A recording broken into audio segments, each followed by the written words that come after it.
Welcome everyone to episode 121 of the CEN Nutrition Podcast. You're with your host Bryan and Peter today, and today's podcast is on the CEN Grain-Free Ultimate. Simplify your feeding. How are you, Peter? Bryan, very well. I had to clear the weevils out of my microphone.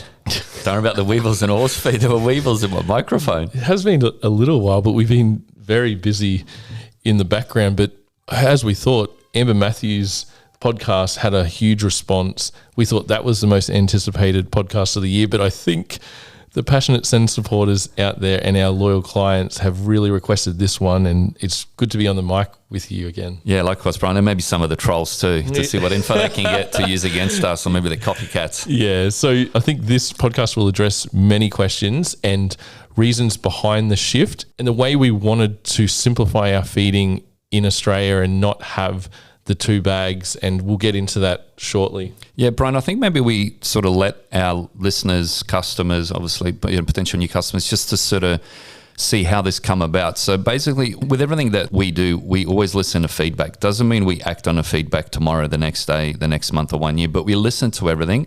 And there was a pattern there that started happening with a lot of our customers feeding, obviously, whether it was the lupin pellet or the grain-free.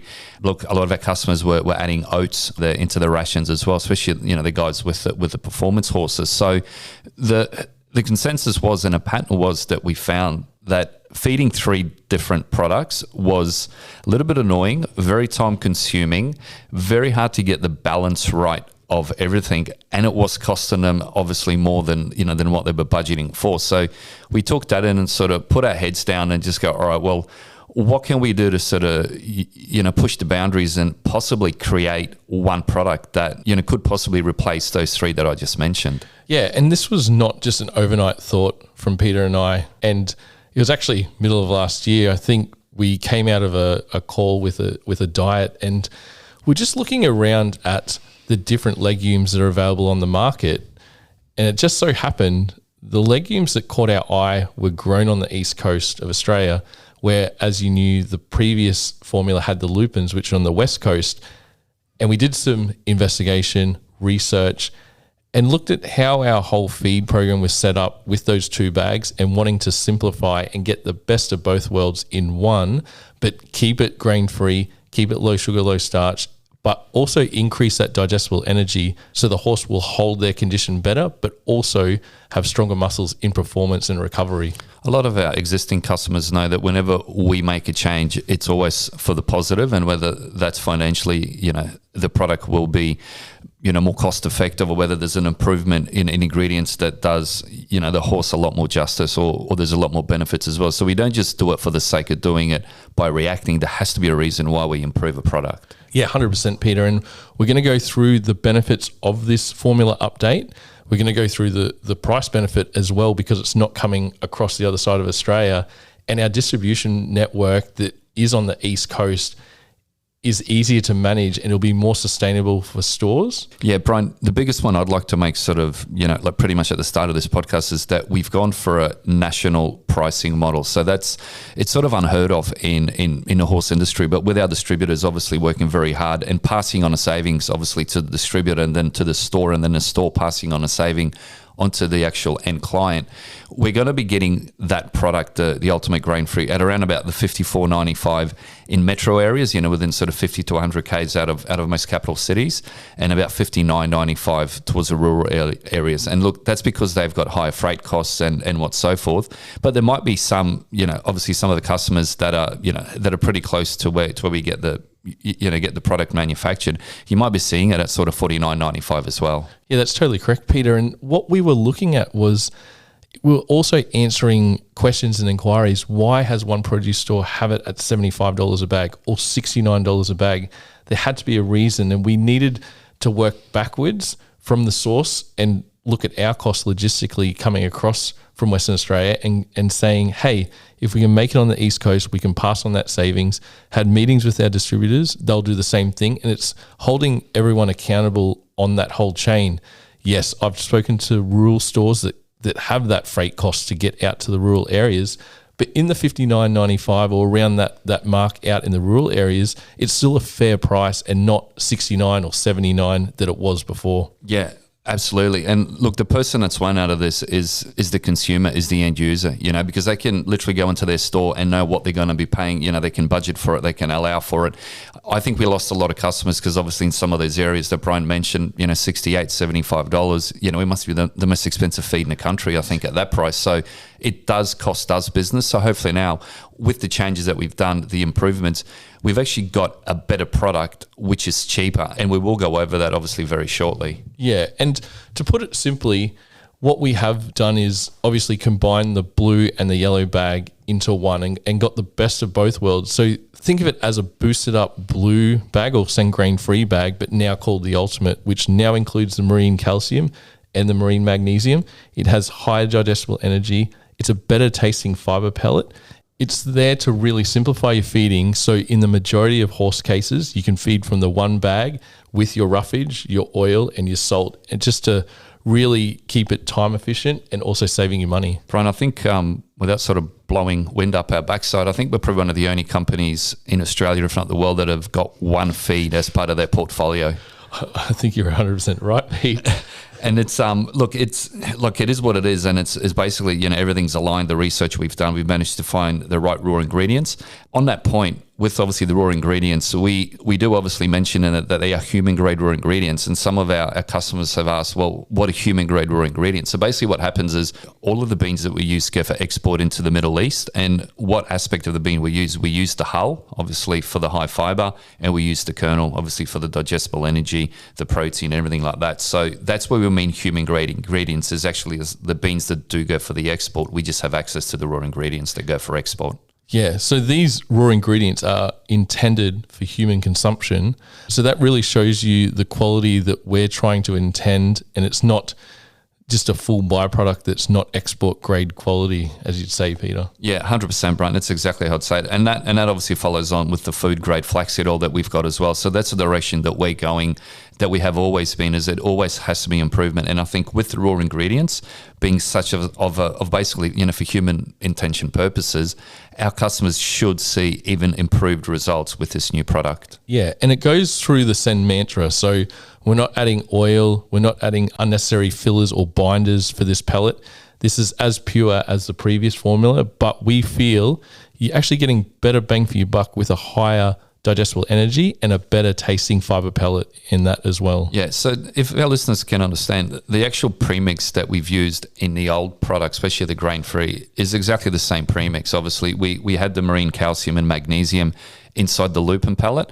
Well, this marine calcium magnesium now is inside this Ultimate grain-free. So basically, what you were getting out of those other two products, you have everything in this new product. And when you look at the setup of your old feed regime that had the blue and the yellow bag, just for example, if you have the 1 kg of the blue and the 1 kg of the yellow, overall you can feed 10% less of this feed because it has more digestible energy, which equates to more calories per kg to hold condition for the horse. The biggest advantage, Bryan, if you use that example, if they were feeding, say, 1 kilogram yellow, 1 kilogram blue, they're only really getting 1 kilogram of the zinc, the copper, the magnesium, the probiotics, the prebiotics. By now feeding, say, 1.8 kilos, they're actually getting 800 grams more of the zinc, the copper, the low probiotics, the prebiotics, the magnesium. So you're actually getting more nutrients into your horse with a lower feeding energy as well. And also, as every horse is treated as an individual, their response, you may even be able to feed less because of the nutrient-rich formula that it's in. It's really designed to help complement the Australian soil conditions with that high iron, the low zinc and copper levels that we see, and they're really vital and important around a horse. So when you look at these trace minerals, why do we keep repeating ourselves saying why they're important? They're used in hoof health, skin and coat. The color of your horse relies on these trace minerals. If they're out of ratios, you got less absorption and they can be deficient over time. But what we're trying to do is ensure a very high quality chelated trace minerals, which they're not the cheapest. They're bound to a protein which makes them better absorbed by the horse, and then they're utilized by their body systems, including the immune system, which has pathways that involve zinc. So if you're shortcutting this and don't have the right ratios, then over time your horse may be more susceptible to illness. And overall, we're trying to simplify feeding, so it all complements our whole feed regime with the CEN oil as well. Bryan, just on the back of that, I want to give a practical example again with that sort of 1 kilogram lupin pellet, 1 kilogram grain free. Let's just say your horse is located in an area, whether it's pasture or the hay that you're feeding, that's extremely high in iron, like let's just say 2,000 milligrams or 3,000 milligrams of iron. And we've seen that when in some of the lab tests. So if your horse is getting a kilogram of the yellow, a kilogram of the blue, 1 kilogram of the blue might not be enough zinc and copper to counteract that high iron. And if you're assuming that obviously the zinc and copper in the old lupin pellet, there's not, there's very traces of it. So what Bryan is saying is you might be able to feed 1.2 kilos of the ultimate or 1.5 kilos of the ultimate. So you're going to be feeding 500 grams less overall, but now you're going to counteract that high iron with the high zinc and copper. So you're actually reducing your feed rate and obviously the cost per feed per day. Yeah, 100%, Peter. What the end result we want is your horse in the best condition possible, holding its condition, particularly in the winter months, with a better calorie dense pellet, but it's a really healthy profile with that really high fiber source, not overdoing the protein, and really balanced vitamin mineral profile. So basically, getting onto the raw ingredients. So what we've substituted the lupin, which is a legume, obviously, is with a faba bean / tick bean, which some of our listeners that are a little bit older than myself and Bryan call it a tick bean and a mung bean. So we use obviously the hulls and the kernels of both products. I'll give just a brief info a little bit about the mung bean, and Bryan has actually got some scientific recent studies that he's found on the faba bean and the benefits. Mung bean obviously has been used in traditional Chinese medicine for a very long time, and what it does, it supports kidney and liver function, helping to improve digestive health through inherent nutritional fiber value, but also helps to rebuild the body as well. And that's the yin energy inside Chinese traditional Chinese medicine. Yeah, and the mung bean has been used in parts of other feeds that we probably won't promote on here, but for years now. And what we found is that we can get a good source on the East Coast, more sustainable source, and then that also goes for the faba bean as well. And I have an article up on our website that really goes through why this is a superfood for horses, and it's only emerging research now. So being from the legume family, as in with lupins, it has very comparable protein quality levels with the amino acids in terms of lysine, methionine, and the leucine. And what actually makes the faba bean even more attractive than lupins is when we look at the bioactive aspect of the peptides in the faba beans, so this is the latest research, they actually have really good properties like antioxidant properties, anti-inflammatory properties, and antimicrobial activity. And this has come about in recent times that we couldn't ignore, that we want to promote the best health for the hindgut of the horse especially, and this was a must-have in our base ingredient for this product. Yeah, that's really what I summarised, Bryan. So another unique property of the faba bean is the starch levels, and when you compare it to other legumes like lupins, yes, it's higher, but it also has the other great properties of the high fiber. And I think our listeners have to remember that starch is not the enemy in a horse feed. An overload is, and that comes in the form of, say, the traditional grains like corn and oats. If you overdo them, then that's going to have problems in the hindgut. But when you incorporate faba beans into a feed and the overall starch percentage is quite low, so in terms of strict definitions, a low starch feed usually contains less than 15% starch. And actually some companies may classify their feed below 20% starch as low starch. We also have to remember that nearly 85% of the horse population is non-metabolic. So they are healthy horses that actually thrive off some starch in the diet, which is naturally occurring in hay. And also it's about the feed volume rather than the percentage. And we'll get into that further along. So when you look at our starch levels in the CEN Ultimate Grain Free, they will not cause laminitis in a non-metabolic horse. It is also totally safe for horses prone to ulcers, so it does not promote ulcers. In fact, the whole profile of high fiber, balanced protein, sugars and starch, the sugar is actually lower than the lupin pellet. It really gives a balanced profile to help hold condition in a horse and also have more glycogen stores in the muscles to the previous CEN grain-free formula. The take-home message with this is it's about the amount of starch per meal rather than the actual percentage on the bag, because each horse has a different feed rate, and we'll get into the exact amounts per gram per kg per meal that is safe for these conditions that may arise from a traditional high starch, high sugar feed. Yeah, that's well said, Brian. And I'd just like to add my sort of 2 cents worth.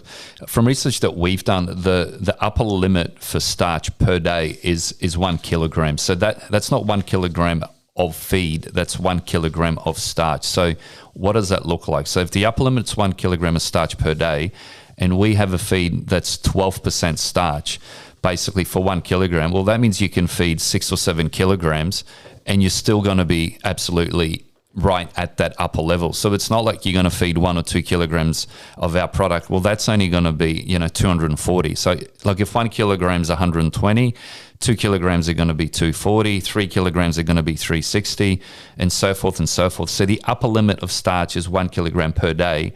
And as I said previously, it's if you're feeding 1, 2, 3, 4 kilograms of our product, and there'll be very seldom people feeding 3 or 4 kilograms, it's still absolutely at the safe starch level. Yeah, 100%, Pete. For that 500 kg horse, you'd need to feed a feed that was over 45% starch to even get that starch overload into the hindgut. So looking at the CEN grain-free ultimate at 12.8, you're not even close. The definition for ulcer risk in a horse feed is less than 1 gram per kg body weight per meal. So for a 500 kg horse, that's 500 grams of starch per meal. You have to stay under. With our levels, that's well under, so that deems our feed safe for ulcer-prone horses. It's very healthy with the high fiber, but there's also another element with that faba bean with the resistant starch, which doesn't actually break down in the small intestine and it ferments in the hindgut. So overall, you're looking at a very healthy feed that is suitable for most horses, which are non-metabolic. And I think the take-home message is you have to look at the amounts per feed, not the overall percentage, because when you really look at a metabolic horse, they're meant to be less than 0.3 grams per kg per body weight per meal. So what does that look like for a 500 kg horse? That's around 150 grams of starch, or less than 150 grams of starch per meal is recommended. If you fed 700 grams of our CEN grain-free ultimate, that is actually laminitis safe because you're only ingesting less than 100 grams of starch in that meal. So then the insulin response is lower than something that would trigger a metabolic horse. Yeah, I want to put this into perspective. So I come across some data from the Equi Analytical database in America, and they compared the sugar and starch of, I think there's about 5 or 6 different hays, which I'll mention each one. And this was based on 17,600 samples they had received. So basically the results are as follow. This is for the NSC, the sugar and starch. Oat hay was about 22.1%. Barley hay, 19.2%. Lucerne hay was about 11%. Bermuda hay, which is more in America, it's like a Timothy, was 13.2%. And a regular grassy hay was 12% sugar and starch. So if you put that into perspective, if you're feeding 1 kilogram of a grassy hay at 12% sugar and starch, and you're feeding 1 kilogram of our ultimate grain-free, might be 14% sugar and starch, you know what? That's very equivalent to a grassy hay. So I don't think people need to be worried or start sort of panicking. It's going to have benefit for the horse's muscles. Some of that resistant starch is going to be fermented, which is like a prebiotic in the hindgut. Yeah, absolutely. And look, there are so many more benefits of this product as well. And the biggest thing was, if you can imagine, we're in the middle of winter. Every second phone call that we got last winter was, hey, look, feed's great, horse is shiny, but it's lacking a little bit of top line. It's lacking condition. Like I'm working my horse still, but it's just, what's in the grain-free or what's in a lupin pellet is not enough. So that's when we had to go, all right, we'll add half a kilo of oats, and that would bring the horse up to that energy level that it needed, because it's burning a lot more in the wintertime. Yeah, and what giving that extra oats in that feed was bringing the starch level up. So we're actually putting 3 elements into the diet, but now we've replaced it with 1 at a very safe level, which is going to really hold their condition better. Especially for the performance horses as well, So like if you've got a broodmare that's obviously in foal or with a foal at foot, and you get in the middle of winter time and you are feeding just that grain free, there's no way that would be enough starch in that feed to maintain the mare herself plus the foal, and maybe even a foal inside. So with this new product, as I said, it's still absolutely safe level with the sugar and starch, but that'll actually give a bit more energy to maintain that mare, the foal inside, and obviously possibly the foal at foot as well.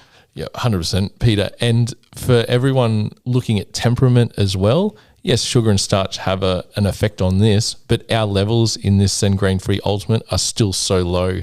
You need to feed grains that are higher in starch and sugar to really elicit that temperament issue, because they don't support the hindgut.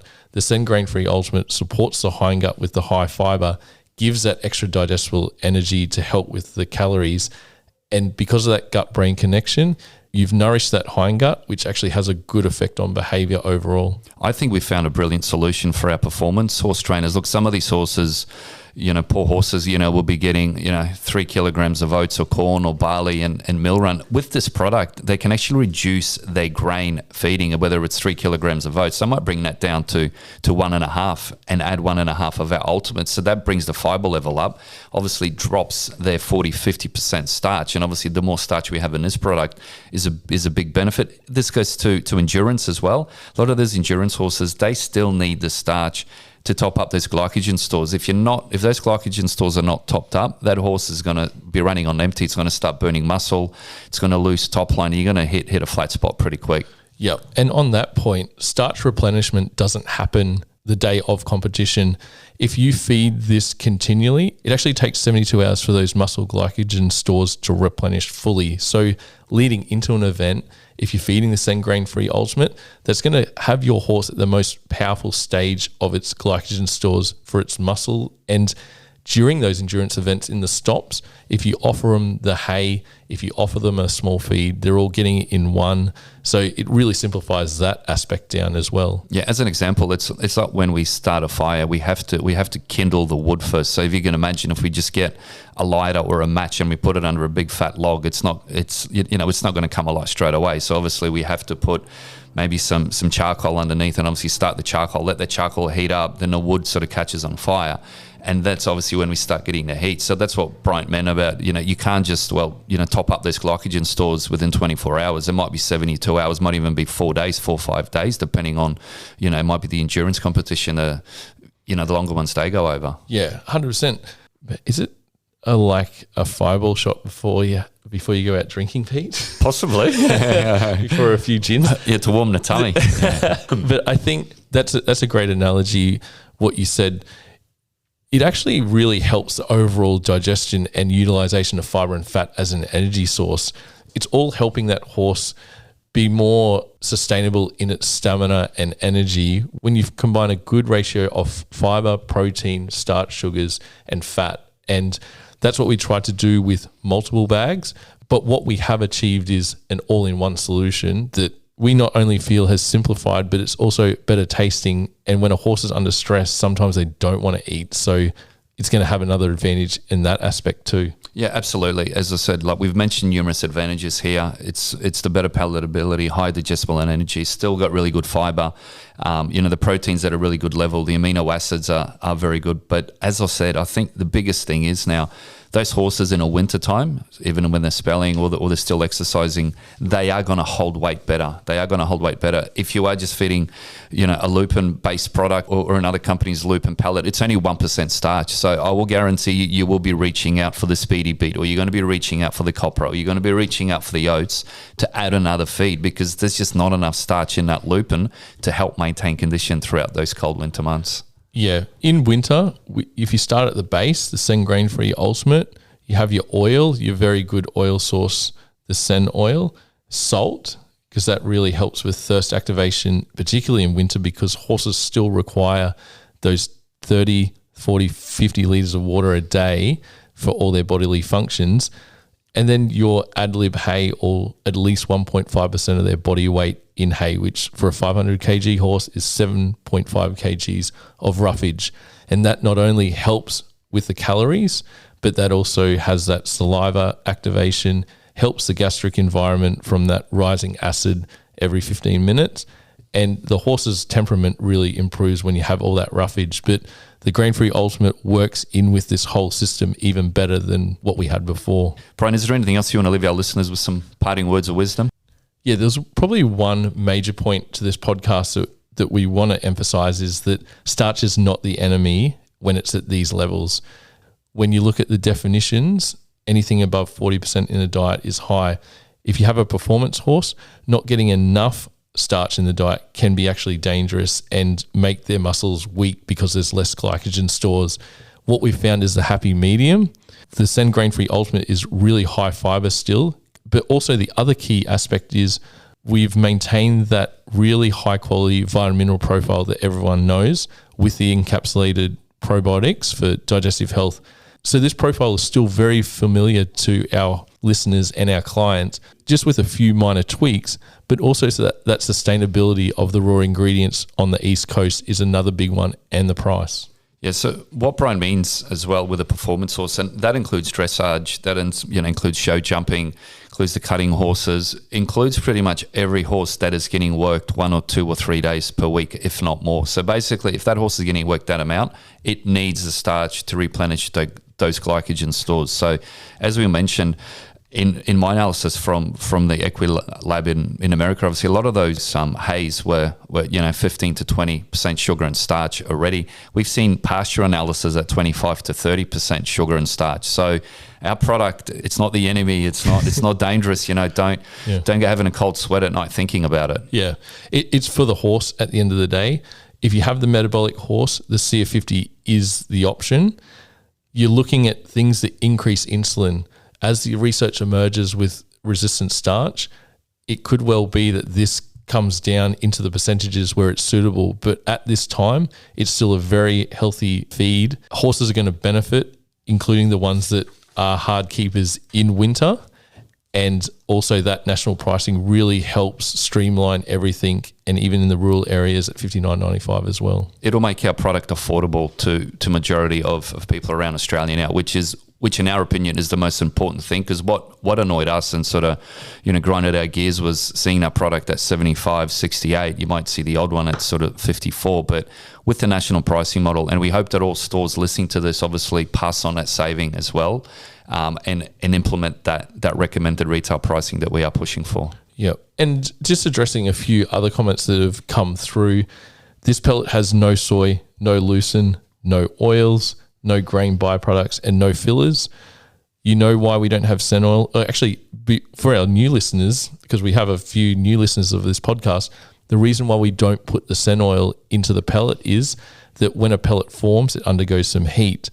Our oil is a first cold pressed oil. So the key thing there is cold pressed, and that preserves the omega-3 and also the integrity of the whole oil with limited oxidation, which is even healthier for the horse. So that's why you won't see an oil in our pellet, because we've got to fill it with other better things and stronger quality vitamin minerals that we have. Yeah, and just a big shout out and sort of thank you to our Spotify listeners. I sent out an SOS, I think, a couple of episodes ago. I think we're at 49 five-star reviews, and look, everyone's come to the party. I think I checked yesterday, there were 61, and Bryan came in on a Monday, grinning like a Cheshire cat. And I said, Bryan, what's happened? 61 5-star, and look, we've almost hit 100,000 listens as well on the back end, obviously with Spotify and Apple and everyone. So please, if you're enjoying these podcasts that we're doing, please leave a 5-star review.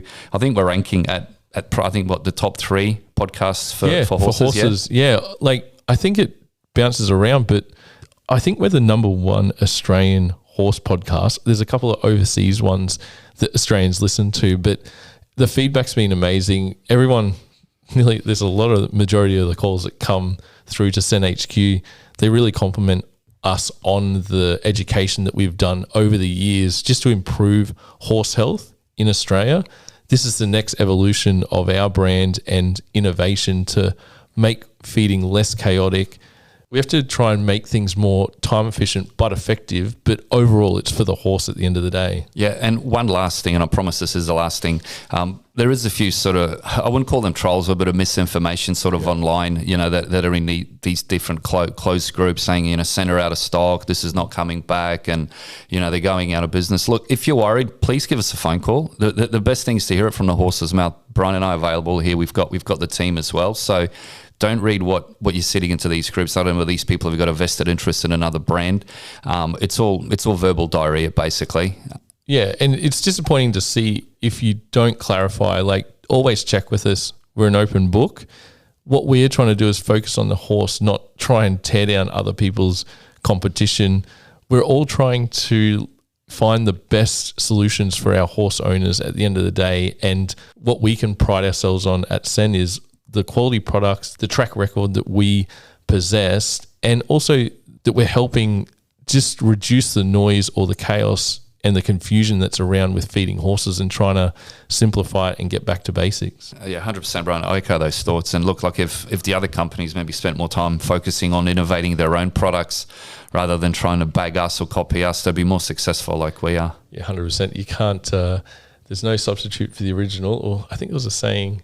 I think you can't copy a Rolex or something like that. It was, I came across a copycat quote online the other day, and it said, an original is worth more than the copy. And I think when you look at how, if you don't have the original idea, it's never going to be the same because the thought hasn't gone into it. It's just looking at someone else's idea. And here we pride ourselves with our innovation. And firstly, more importantly, the quality and the results at the end of the day, you can't deny that. And we can't thank our clients and our supporters enough for all your support during the years. And this is our 10th year coming up in August, and I think we're doing something right in the industry, Pete. Absolutely, Bryan. I echo those thoughts. And I just want to thank everyone for their support. I think we dropped our first trailer of 22 tonne into Brisbane last week, and I think it was available with the distributor there in 3 or 4 days. It was almost gone. And I think Sydney arrived yesterday and they had 100 bags left from about 1,100. So within an hour, I think. Within an hour. So the stores are basically jumping on it. Obviously, much better price, better value for money, simpler feeding. Yep. So I think it ticks a lot of boxes, and we hope that obviously the listeners on this episode really take everything into obviously consideration. Do your own research. Don't believe us, but these are the facts about the new product. Yeah, and if you have any roadblocks into supply, reach out to us on CEN HQ, the phone, email, even through the social medias. We'll be able to find you a solution because we have that distribution network. Yeah, absolutely. All right. Thanks, guys. Thank you. We'll see you again next week. Bye.